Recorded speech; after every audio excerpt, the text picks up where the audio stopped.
Olá, continuando então com a aula sobre a África, vamos então para a parte 2 do continente africano, que vamos então dar mais especificidade ao processo de colonização da África e também as suas consequências para o presente.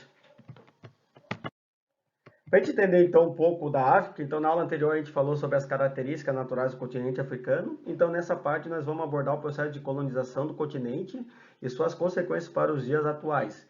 Por isso que uma frase que eu sempre acho interessante quando a gente fala.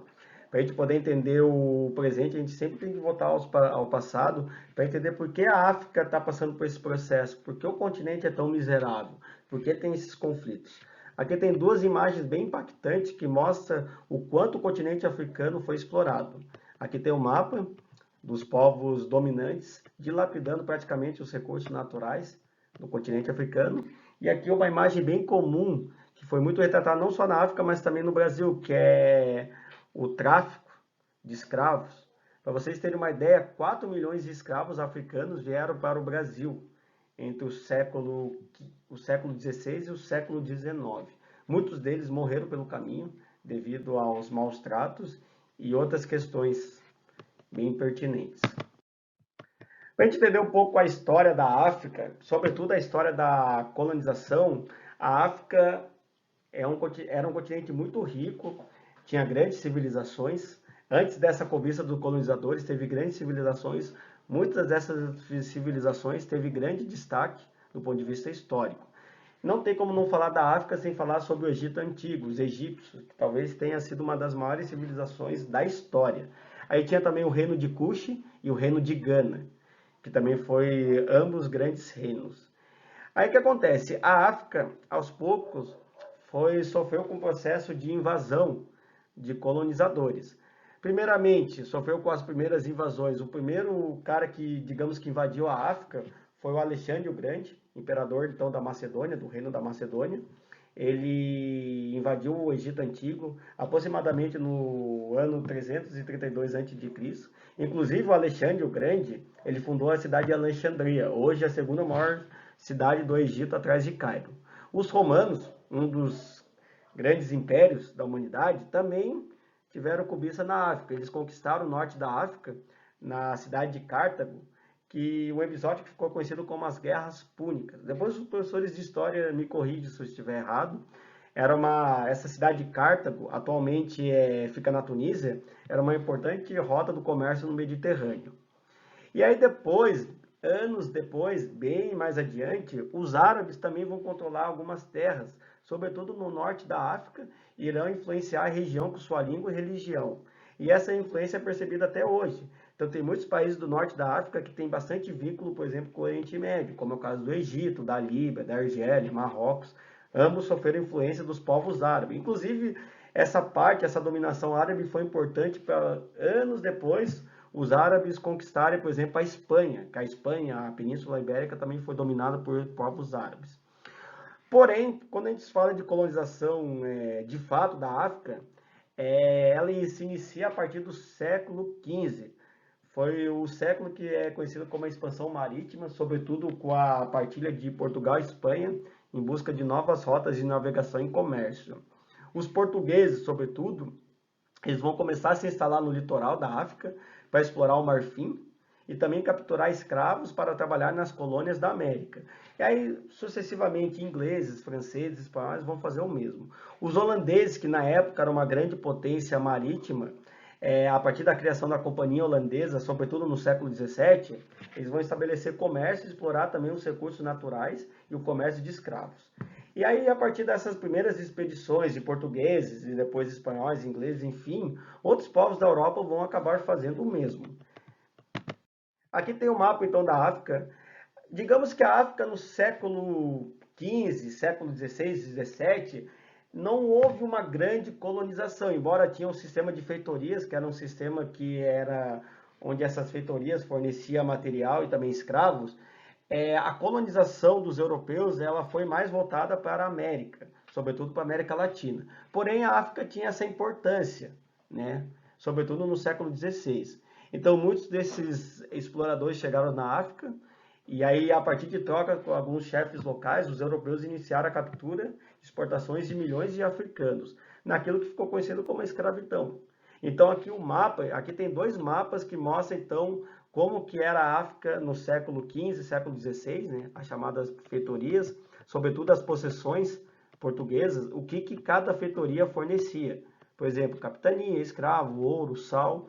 E aqui mostrava as rotas dos escravos indo para a América. Sobretudo, os dois principais grupos de escravos foram os bantos, eles foram muito comuns no Brasil, e os sudaneses, eles foram mais comuns na América anglo-saxônica, sobretudo na colônia do sul dos Estados Unidos. Então, aqui mostra as rotas desses escravos, onde muitos morreram no meio do caminho. Porém, no século XIX, que de fato a África vai sofrer uma colonização bem maciça. Então, o continente africano foram os últimos a serem colonizados pelos europeus, né? A América, o processo de colonização teve início ainda no século XVI. Aí, 3 séculos mais tarde, o continente americano havia sido descolonizado, ou seja, houve um movimento de independência. Então, os europeus eles começaram a se voltar para a África e para a Ásia. A colonização na África e na Ásia foi um pouco diferente da que ocorreu na América, até porque o contexto era outro.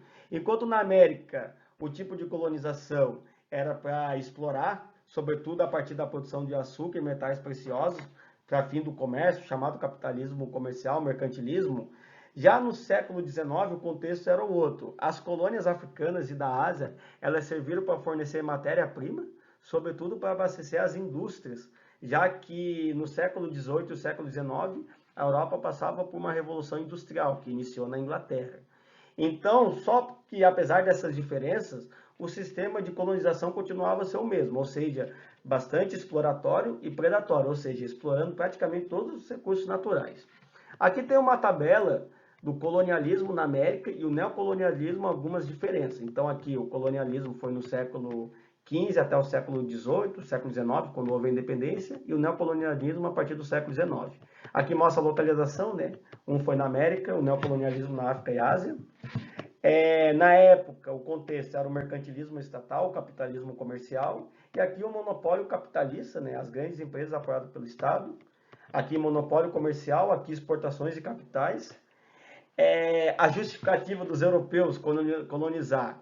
Se no colonialismo foi a fé cristã, e de fato, muitos desses colonizadores mandavam os jesuítas para catequizar os índios com o sentido de trazer a religião cristã. Aqui o neocolonialismo foi a missão, a justificativa era a missão civilizadora, que os europeus achavam os povos civilizados e o objetivo deles era colonizar os povos não civilizados, e que segundo eles eram os africanos e os asiáticos. Aqui o capitalismo vigente era o capitalismo comercial e aqui era o capitalismo industrial, financeiro ou monopolista, certo? Então aqui o contexto foi bem diferente, tá bom, gente? Então aqui, né, aqui mostra quais foram as principais potências, né, que começaram então na África a partir do século XIX. Então Inglaterra, França, Bélgica, Holanda, Alemanha vão ter a chamada Corrida à África, onde eles ocuparam a maior parte do continente. Depois eu vou mostrar o mapa, né, do mapa que ficou conhecida como a Partilha da África. Bom, a Partilha da África, ela teve um ponto em comum que surgiu numa conferência que ficou conhecida como a Conferência de Berlim. Aqui tem uma imagem da Conferência de Berlim, que foi realizada na cidade de Berlim, capital da Alemanha, em 1884, que eles fizeram uma divisão, que eles faziam uma negociação para a divisão da África. Então, cada país ficaria com algum pedaço da África. Os únicos países africanos que não participaram não foram colonizados foi a Etiópia, que chegou a ser invadida pela Itália, mas como era um país muito montanhoso, os colonizadores tiveram bastante dificuldade de colonizar a Etiópia, né? E a Libéria, que foi um país que foi fundado por escravos libertos dos Estados Unidos da América. Inclusive a bandeira da Libéria é muito parecida com a dos Estados Unidos. Bom, aqui tem um mapa, então, dessa partilha da África, e aí veja como que ficou esse mapa. Então, França e Inglaterra foram os países dominantes na África. A França ocupou, sobretudo, a parte da África Ocidental, e a Inglaterra a parte mais oriental da África. Aí depois outros países em menor quantidade também teve colônias, como o caso de Portugal, que na época já estava perdendo um pouco seu espaço não teve tanta colônia, Itália, Alemanha, Espanha e Bélgica. E a Holanda em algumas partes ali na África do Sul, sobretudo. Bom, esse sistema de divisão da partilha da África foi terrível do ponto de vista econômico e social para o continente. Vocês vão perceber que a maior parte dos países, o mapa ele é meio quadrado, não respeitando as etnias que estavam na África. Então foi muito comum os europeus, sobretudo para incentivar ainda mais a rivalidade, o caos, colocaram etnias rivais numa mesma região. Isso vai dar origem a vários conflitos étnicos na África. Então 90% das terras, sobretudo na Primeira Guerra Mundial, já estava sendo sob domínio na Europa. Então essa partilha foi feita de maneira bem arbitrária, não respeitou as características étnicas e culturais, e o racismo foi muito forte na África. Inclusive teve uma história, né, que eu acabei não falando, sobre o rei Leopoldo, que foi o rei da Bélgica, que ele explorou muito a então República Democrática do Congo. Ele mandava cortar braço de trabalhadores que não rendiam no serviço. Embora já não havia escravidão na África, embora o sistema era assalariado comparado ao que era na América, esse sistema era horrível, explorava muito as pessoas, né? Os povos locais, e um dos reflexos é isso que aconteceu na República Democrática do Congo, né? O rei Leopoldo, uma pessoa terrível, que mandava cortar braço, cortar cabeça, mandar matar, enfim. São alguns dos exemplos, né, de como foi terrível a colonização dos europeus no continente africano. Bom, focando aqui na aula, a partir do século XX, sobretudo após a Segunda Guerra Mundial, começaram então a surgir movimentos de independência na África. Esses movimentos aproveitaram por vários momentos. Após a Segunda Guerra Mundial, os países da Europa estavam enfraquecidos, sobretudo a Inglaterra e França. Houve também incentivo dos Estados Unidos e da União Soviética no contexto da Guerra Fria, já que eles queriam novas áreas de influência. Então a própria União Soviética e os Estados Unidos meio que deram uma forcinha para esses movimentos de independência, indiretamente. E houve também o surgimento de lideranças locais, que começaram a contestar a colonização dos povos europeus. Então ocorreu o movimento de descolonização e independência dos países, onde muitos só se tornaram independentes a partir da segunda metade do século XX. Aqui tem um mapa sobre os países que dominavam, né? Vocês vão perceber que a Alemanha, após a Primeira Guerra Mundial, ela vai perder suas colônias. Por exemplo, Camarões, Togo, Tanzânia, vai perder para a França, o Reino Unido, a Tanzânia vai perder para o Reino Unido, a Ruanda e o Burundi para a Bélgica, enfim. E aqui tem um ano, eu sei que vocês não vão conseguir enxergar muito, aqui tem um ano de dependência de cada país do continente africano. Bom, gente, apesar da independência dos países do continente africano, as diferenças políticas e étnicas se acentuaram no continente. Como eu falei anteriormente, a partilha da África foi terrível, porque colocou etnias rivais no mesmo grupo. Junto com essas tensões étnicas e políticas, a África tem um grande problema de governos autoritários e corruptos, somado à pobreza, a interesses estrangeiros, fez com que a África se tornasse um continente de muitas guerras civis e conflitos internacionais. Aqui tem um exemplo da gravidade da situação dos conflitos. O Sudão do Sul, um país que passou por uma guerra civil bem forte recentemente, gerou 730 mil refugiados, de acordo com a ANCUR, que é a agência da ONU, né, para refugiados. Então, 730 mil refugiados foram se deslocar em outras partes, devido a esses conflitos. Alguns conflitos vão acabar se tornando conhecidos mundialmente, que é o conflito étnico em Ruanda, em 1994, que tinha a rivalidade entre a etnia Tutsis e Hutus.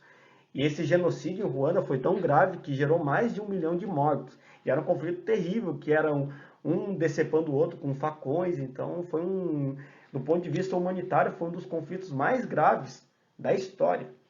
A apartheid na África do Sul, como a gente viu, inclusive na minha aula sobre a consciência negra, eu falo sobre a liderança de Nelson Mandela, que combateu o apartheid, onde a minoria branca dominava a maioria negra na África do Sul. Primavera Árabe, inclusive eu citei também na aula sobre o Oriente Médio, que ocorreu em vários países do norte da África, que era para contestar regimes autoritários e derrubada de governos corruptos e autoritários nessa região. Guerra Civil no Sudão, E aí a guerra civil também no Sudão do Sul, que é um país que foi recém-criado, mas que está passando por vários conflitos. E recentemente, o conflito étnico da Etiópia. Inclusive, mais para frente eu vou fazer uma aula sobre o que tem ocorrido. Então aqui tem duas imagens que mostram o retrato da gravidade dos conflitos na África. Aqui é uma imagem sobre o conflito em Ruanda, como eu falei, mais de 1 bilhão de mortos, um dos conflitos mais graves da história da humanidade. Aqui mostra soldados rebeldes no Sudão do Sul, um país que também tem um conflito terrível, e ambos são dos países mais pobres do continente devido a esse conflito. Aqui, para a gente finalizar a aula, aqui tem um mapa dos principais conflitos na África. Vocês vão perceber que a maior parte dos países da África estão passando por algum conflito, seja uma guerra civil, seja um alto índice de violência, movimento separatista. Em alguns países estão surgindo movimento de fundamentalismo islâmico, sobretudo conflito religioso. Por exemplo, a Nigéria tem passado por isso, onde muçulmanos e cristãos estão se guerreando. Aí tem conflitos fronteiriços em alguns países, e a fome, né, em alguns países, em vários países, quer dizer. Fluxo de refugiados, ou seja, muitos refugiados indo para outros países, para outros continentes. É o caso da África, muitos desses refugiados, inclusive, vêm para o Brasil. Tem até uma novela, Órfãos da Terra, que retratava sobre os refugiados e contava até a história de refugiados da República do Congo indo para o Brasil, enfim. Então, são algumas das tensões e faz com que a África seja um dos continentes onde há mais tensão no nosso planeta. Bom, como sugestão, aqui tem as referências, né, de onde eu tirei. Aqui eu trago um complemento, algumas sugestões de filmes que retratam bem os conflitos e a miséria da África. Aqui tem o Hotel Ruanda, que fala sobre o conflito lá entre os Tutsis e os Hutus. Diamante de Sangue, que fala sobre a guerra civil na Serra Leoa, um filme bem bacana com Leonardo DiCaprio, é um filme bem forte. E aqui tem um filme que fala sobre o Mandela, uma das grandes referências de liderança da África. E aqui tem alguns links que falam um pouco sobre alguns desses conflitos no continente africano, tá bom, gente? Bom, a aula era isso, acabei alongando um pouco demais, mas foi importante. Espero que vocês tenham gostado e, no mais, que vocês tenham uma ótima semana. E fiquem bem. Olá, pessoal, sou eu de novo. Estou aqui para encerrar, então, a aula sobre a África. Então, a gente viu que a África foi dividida em duas partes, essa aula. Essa segunda parte foi bastante importante, porque fala um pouco da história da África. E, a partir da história, a gente consegue entender por que a África tem tanta miséria e por que ocorre tantos conflitos no continente africano. A gente viu, então, que o próprio processo de colonização do continente africano separou os países, não respeitando a cultura local e colocando tribos inimigas do mesmo local. Como eu dei o exemplo da Ruanda, onde tinha duas tribos rivais, que gerou um grande genocídio, enfim. E aí isso ocorreu em outros exemplos em alguns países da África. Então, espero que vocês tenham gostado da aula, espero que eu tenha esclarecido essa aula sobre o continente africano, tanto as características gerais, quanto o passado colonial do continente africano. E não deixe de curtir lá a minha videoaula. Comente, se não quiser curtir, tudo bem, deixa para lá, desde que não falte com respeito. E que vocês tenham uma ótima semana, tá bom, gente? Tchau, tchau e fiquem bem.